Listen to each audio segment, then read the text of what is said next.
A fish lay buried in North Dakota, its gills packed with tiny glass spheres. Debris from the asteroid impact 3,000 kilometers away. This is not a metaphor. This is physical evidence. The deposit is chaotic.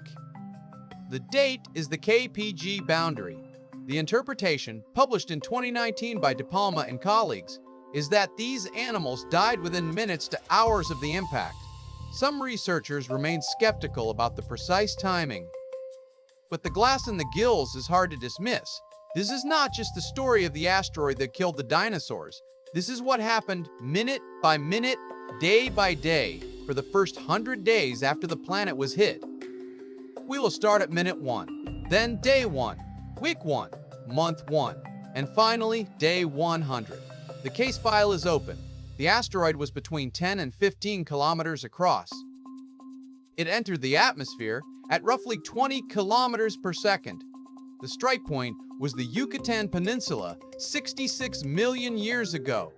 The crater it carved is almost 180 kilometers wide. The energy release was equivalent to billions of Hiroshima-scale bombs. The impact vaporized the target rock. It created a global ejecta blanket. The first strong evidence of an extraterrestrial cause came in 1980. Lewis and Walter Alvarez published the iridium anomaly finding. Iridium is rare in Earth's crust. It is abundant in asteroids. The thin layer of sediment at the KPG boundary is saturated with it.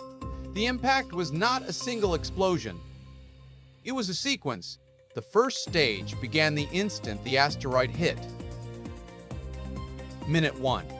Seismic waves ripped through the planet. They traveled at speeds up to 5 kilometers per second. The ground shook thousands of kilometers from the impact site. In enclosed or semi-enclosed water bodies, this created seiches, standing waves. At the Tanis site in North Dakota, a surge of water and sediment swept up fish, plants, and at least one dinosaur. It buried them chaotically. The fossil sturgeon have impact glass spherules embedded in their gills. The glass rained down and was trapped before the sediment fully buried them. De Palma and his team argue this places the kill within tens of minutes of the impact. Some researchers question whether the spherules were reworked. The debate is active, but the forensic image is clear. Within a minute of impact, animals in North Dakota were dying violently, not from a distant tsunami, from seismic shaking right beneath them. The shockwave had not even finished its global circuit. The first cascade had begun. The sky was already preparing the next blow. Day 1. The impact had vaporized the target rock. A plume of silicate vapor expanded into space.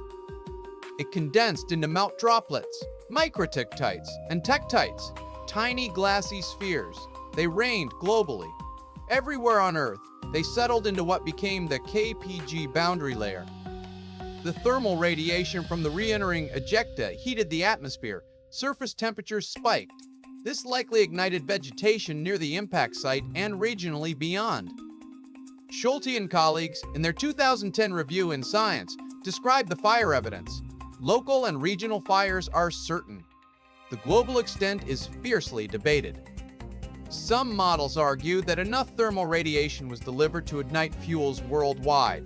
Other researchers point to charcoal distributions that look like normal background fires. The soot loading in the climate models depends on this answer. We do not yet have a verdict.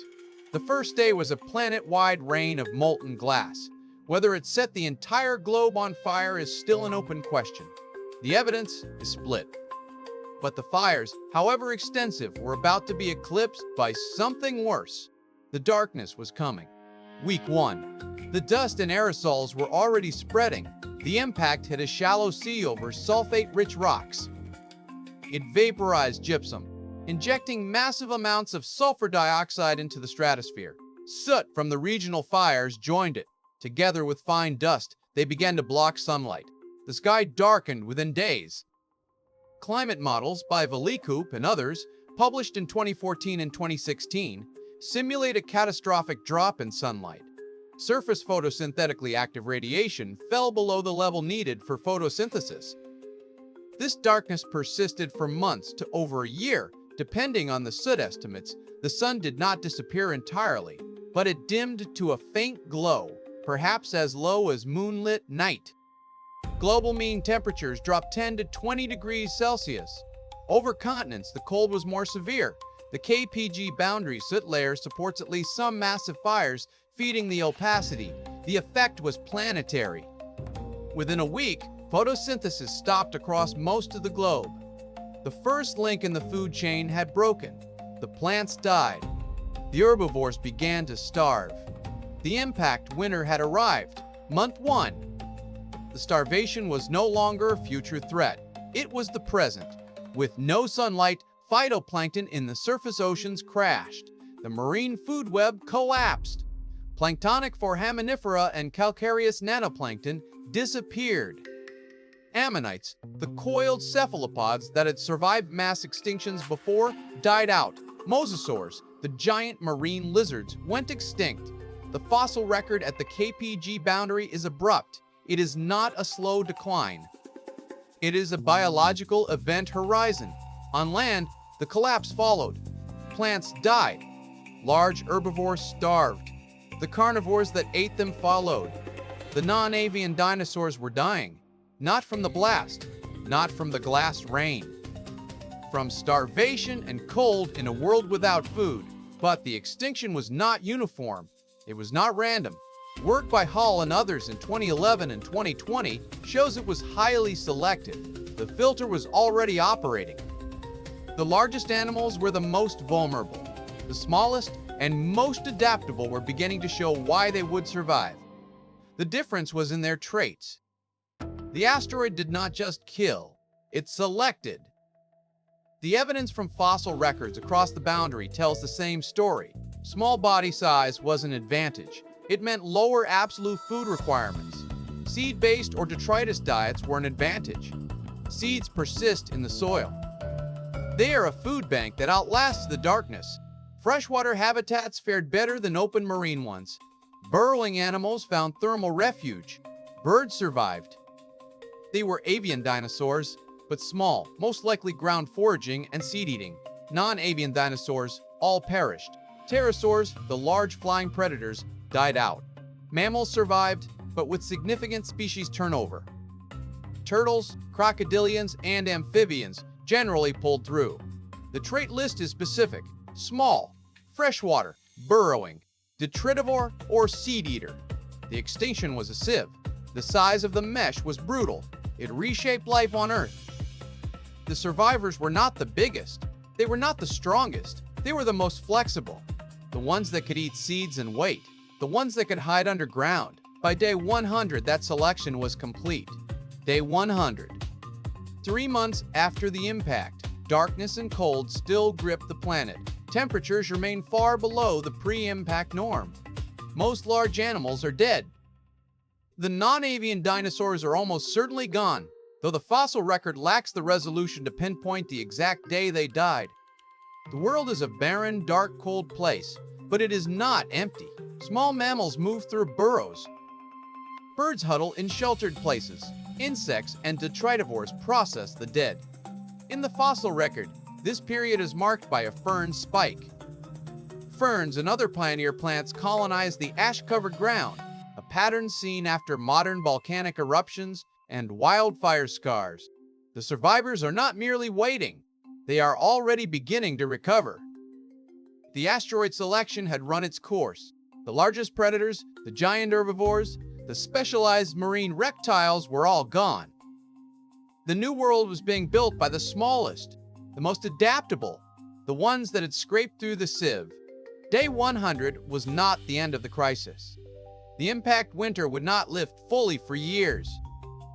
The cold and darkness would persist, but the biological outcome was already decided. The Paleocene recovery was beginning in the dark.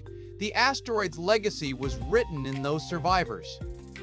The first 100 days were a cascade of environmental hammers: the blast, the seismic chaos, the rain of glass, the fire, whether regional or global, the darkness that shut down photosynthesis, the cold that froze the ground, the starvation that collapsed the food chain. Each one selected. The extinction was not a single moment. It was a sequence of sieves, and the creatures that passed through all of them inherited the planet. The spherules of impact glass are the forensic fingerprint of that day. They fell into the gills of a fish in North Dakota. They scattered across the globe. They marked the boundary between two worlds. Before the asteroid, dinosaurs dominated the land. Pterosaurs and birds shared the skies, and mosasaurs ruled the seas. After the asteroid, a new set of survivors emerged. Small mammals, seed-eating birds, freshwater specialists.